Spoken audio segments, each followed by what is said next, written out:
Olá pessoal, boa noite.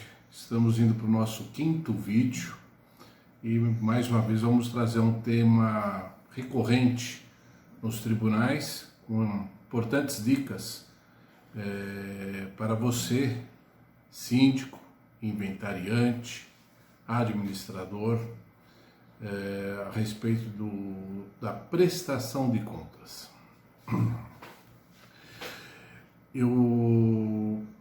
Antes de tudo, vou fazer algumas colocações a respeito de questões de ordem administrativa, sobre alguns cuidados, algumas cautelas que o administrador, síndico, inventariante deve ter nesse tipo de administração. A prestação de contas, quando ajuizada, ela é submetida a uma perícia, normalmente contábil, realizada por um contador, que vai analisar a documentação que está sendo apresentada para prestar as contas que estão sendo requeridas. A quantidade de ações, sobretudo em condomínios, é um número extremamente elevado.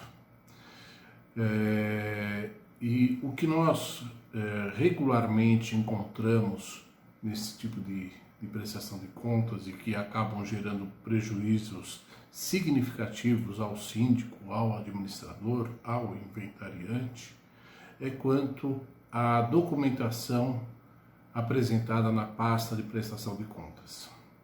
O primeiro ponto que eu gostaria de colocar é que prédios, condomínios, eles não realizam um balanço, tá? Então, muitas vezes a pessoa fala assim, mas não tem um balanço. Não, não é feito um balanço. Nós temos apenas uma prestação de contas, um balancete que irá apontar o saldo contábil, o saldo financeiro daquele condomínio. Entre as principais causas que geram esses prejuízos são os fatos dos documentos que são indicados nessas pastas não serem documentos hábeis. O que são documentos hábeis? Por exemplo, você, síndico do condomínio, resolve contratar um encanador autônomo para fazer um reparo hidráulico no seu prédio. Esse contador não tem uma empresa, ele trabalha por conta, não dispondo de uma documentação, salvo um recibo que normalmente é juntado pelo pagamento da sua mão de obra. Numa perícia contábil, o perito é obrigado a o que nós chamamos de glosar, a afastar essa despesa. Mas foi pago, etc. Vai depender de outras provas para que seja justificada essa despesa. O síndico ele deve tomar a cautela quando faz a contratação desse profissional autônomo, através de uma emissão de um documento chamado RPA, que é o Recibo de Pagamento de Autônomo, e fazer as retenções na fonte dos impostos incidentes sobre esse pagamento. Tá? Dependendo do valor, além do INSS, poderá ter imposto de renda, entre outros. Okay? Então, esse é um dos principais pontos e é a principal dica que eu passo aos senhores síndicos, aos senhores inventariantes, aos senhores administradores, tomar essa cautela de se revestir dos documentos hábeis. Então, ele tendo uma empresa, emite-se uma nota fiscal, tranquilo, tá? O pagamento desta conta também tem que ser feita na conta cujo titular é o mesmo CNPJ. Então você contrata a empresa, vamos dar o nome aqui, Silva e Silva Limitada. Tá? Há um CNPJ e a conta que vai ser feito o depósito do pagamento desta nota fiscal deve ser a conta de titularidade da Silva e Silva Limitada. E esse é um dos principais cuidados que o síndico deve ter. O pagamento tem que obrigatoriamente ser feito através ou de uma nota fiscal ou, na hipótese de ser um autônomo, tá? Um RPA, um Recibo de Pagamento de Autônomo, já fazendo as retenções na fonte. De nada adianta você pagar o valor bruto para esse profissional, para esse prestador de serviço, e você não fazer o recolhimento na fonte, que você não tenha a segurança de que esse profissional irá fazer posteriormente o recolhimento, trazendo uma responsabilidade solidária ao condomínio. Então, retenha na fonte, subtraia do valor bruto tratado, deixe claro para ele que esses impostos têm que ser retidos para que o pagamento seja realizado, tá? Pague o líquido para ele e faça a retenção na fonte desses tributos, ok? Então essa é a principal e mais recorrente irregularidade que nós encontramos em prestações de conta, tá? Depois disso, há outras situações recorrentes, como a falta de zelo em relação a orçamentos. Para cada contratação de serviço deve-se coletar pelo menos 3 orçamentos, e esses orçamentos não podem ser desprezados assim que é feita a contratação. Deve estar compondo a pasta de prestação de contas na hipótese de haver uma solicitação de verificação pelo perito de que haja um superfaturamento sobre determinado serviço. Ok? Então tem que deixar arquivado na pasta os 3 orçamentos com empresas independentes do mesmo ramo de atividade, com o mesmo serviço, para que possa justificar aquele preço que foi contratado, sobretudo em questões de valores mais vultuosos, tá?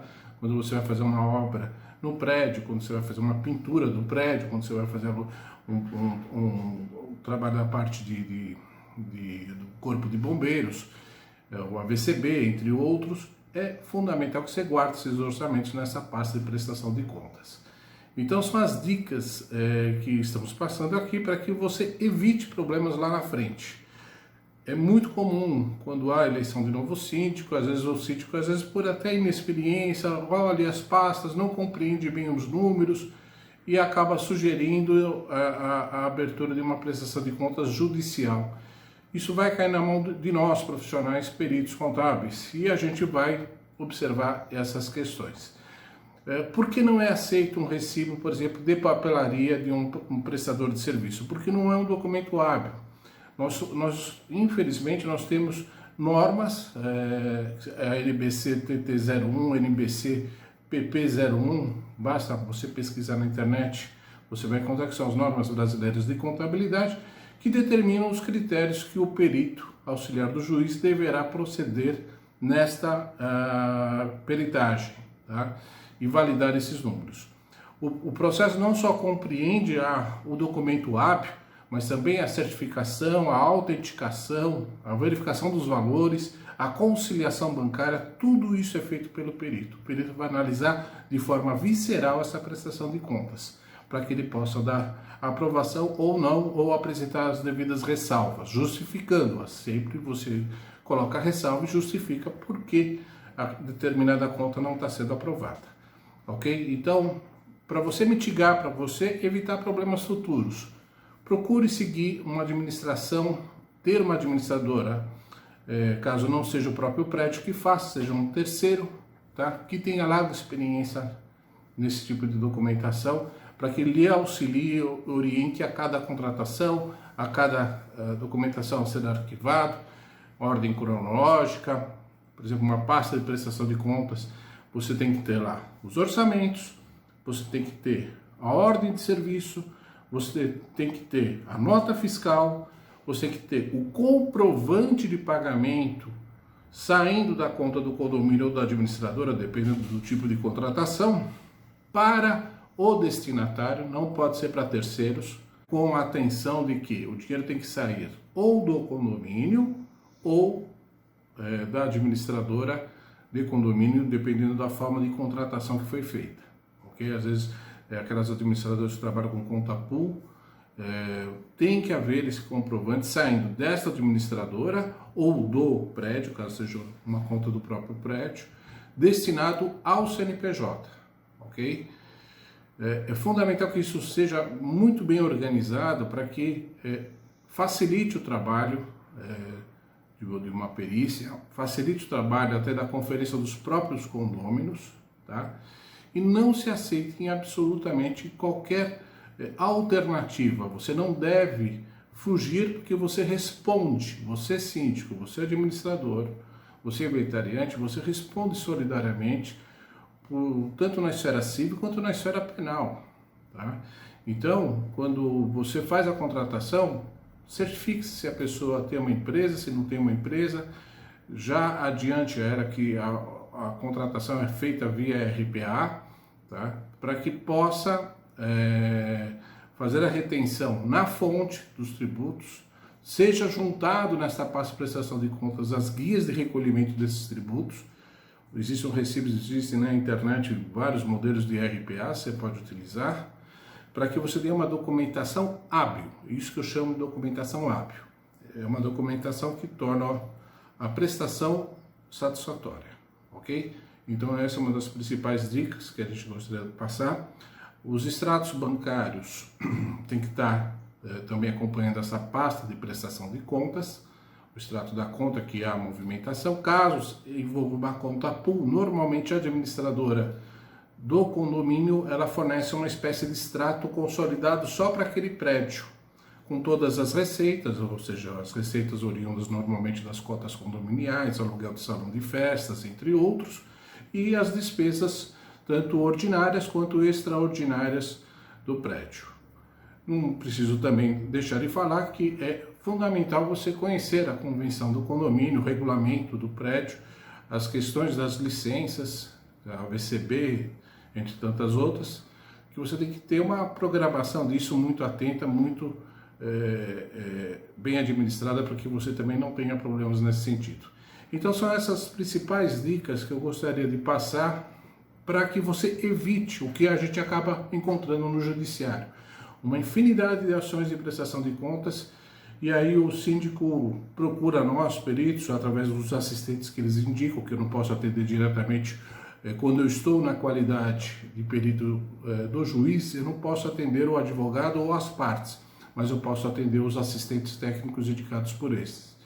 E a gente não pode admitir esse tipo de documentação. Aí nós vamos fazer um ato que é glosar, e aí você vai ter que correr atrás de outras produções de prova, você vai ter uma tremenda dor de cabeça com isso, você vai ter que pegar uma declaração com o fornecedor, você vai ter que comprovar que o serviço efetivamente foi realizado no prédio, e às vezes você não encontra mais esse profissional, e você vai ter que arcar com esse prejuízo. Mesmo que o serviço tenha sido feito, tenha sido pago ao profissional, você vai ser obrigado a pagar, é o velho ditado, quem paga mal paga duas vezes. Você vai ter que pagar do seu bolso essa despesa. Então essa é a principal dica que eu gostaria de passar nessa questão da prestação de contas. Isso vale tanto em questão de inventário, quando envolve mais de um herdeiro, o mesmo ocorre em situações de administração judicial. Então o cuidado, o zelo cabe exclusivamente a você, gestor dessa associação, dessa comunidade. Ok, gente? Nós, como peritos contábeis, estamos à disposição para a realização de acompanhamento de pastas de controle. Às vezes o pessoal não quer ajuizar uma ação, mas quer ter uma dificuldade de compreender a prestação de contas apresentada. É colocado aquele monte de pasta em cima da mesa, na assembleia, pouca gente compreende todos aqueles lançamentos, e nós também prestamos esse serviço no sentido de fiscalizar, verificar se tudo que está ali naquelas pastas estão devidamente comprovadas, estão devidamente regulares a uma prestação correta de contas. Os pontos, infelizmente a gente encontra também situações de fraudes, e os pontos mais comuns, muita gente deve estar assistindo esse vídeo, deve estar falando assim, poxa, mas eu estou com uma suspeita aqui no meu condomínio que tem alguma coisa errada, a gente paga um valor muito alto, tem algumas despesas que eu não consigo entender, por que é tão alta essa despesa. Aqui, nesse vídeo, a gente não vai poder falar sobre todas as hipóteses, mas num plano geral, o que nós encontramos muito recorrente? Além da documentação não ápio, que nós falamos aí na primeira parte desse vídeo, é comum a apresentação de pagamentos em duplicidade, extratos bancários truncados, com inclusive adulteração de saldos bancários, Notas fiscais com irregularidades contábeis ou inconsistências nos seus registros. É muito comum a gente encontrar notas fiscais ainda manuscritas em municípios cuja digitalização já foi feita há muito tempo. Essas notas fiscais não têm o condão de prestar contas. São até às vezes notas fiscais. Antigamente a gente usava um termo que era nota fiscal espelhada. O cara fazia um valor na primeira via e outro valor na segunda via. Um valor maior na primeira via e um valor menor na segunda via. De forma tal a poder fazer desvios da conta condomínio. Então, hoje quando eu me deparo com alguma nota fiscal manuscrita, a primeira coisa a gente vai verificar o município, se a partir de quando houve a autorização, a substituição pelo meio digital, e portanto essa nota também vai ser glosada da prestação de contas. Tá? E outros indícios que a gente percebe por algumas expertise no documento, a gente vai analisar de forma visceral e verificar se esse documento não leva a alguma situação de alguma inconsistência ou até de uma fraude. Tá? Então esse serviço nós prestamos também extrajudicialmente, tá? Para quem quer evitar uma ação judicial pelo desgaste, pelos custos, advogado, custos processuais e o tempo que é demandado. Né? Então, às vezes a perícia extrajudicial em contas de condomínio ou na prestação de contas de modo geral, ela é uma coisa interessante porque ela traz uma economia processual muito grande. O perito já vai apontar de forma contundente quais são os pontos que há inconsistências. Tá? Às vezes a gente também se depara com situações de inexperiência do síndico. Então não é que houve uma fraude, mas havia uma inexperiência do síndico que levou a alguns erros, por exemplo, alguns problemas de passivos tributários, etc. e tal. Isso também às vezes acontece. Tá? Outra questão que a gente percebe também, ainda concluindo essa questão de fraudes e gestões temerárias, é as contas de investimento e conta bancária. Pouca gente consegue entender esse fenômeno, porque é muito comum o gerente do banco, quando há uma conta de condomínio, cria uma conta de investimento e às vezes o saldo fica deslocado para essa conta de investimento. Tem até condomínios que aplicam em papéis, CDBs, títulos de renda fixa, etc. e tal, o seu caixa excedente. E isso tem que ter uma administração muito pontual em relação a esses recursos que lá estão aplicados. Despesas que muitas vezes são, cujos valores poderiam ter sido renegociados com os fornecedores, buscando-se um valor mais adequado à realidade, sempre visando a otimização dos recursos recolhidos, a forma de administração, a sua melhor aplicação, ok? Pessoal, eu acho que por hoje, como eu falei, num pano rápido, numa geral, a gente apresentou as principais dicas e eu tenho certeza que devo ter deixado muita gente aí preocupado. Vai começar a revelar as pastinhas, ver se tem os documentos certinhos. Então procure seguir essas orientações, porque você não sabe quem vai ser o próximo síndico, qual vai ser o próximo conselho fiscal, e na prestação de contas você não ter dores de cabeça, problemas futuros, que são muito, repito, muito recorrentes no judiciário. Ok? Gente, mais uma vez, obrigado pela audiência. Tá? Estamos finalizando nosso 5º vídeo, sempre com assuntos pertinentes, sobretudo ao momento que a gente está vivendo. Tá bom? Obrigado, um abraço a todos.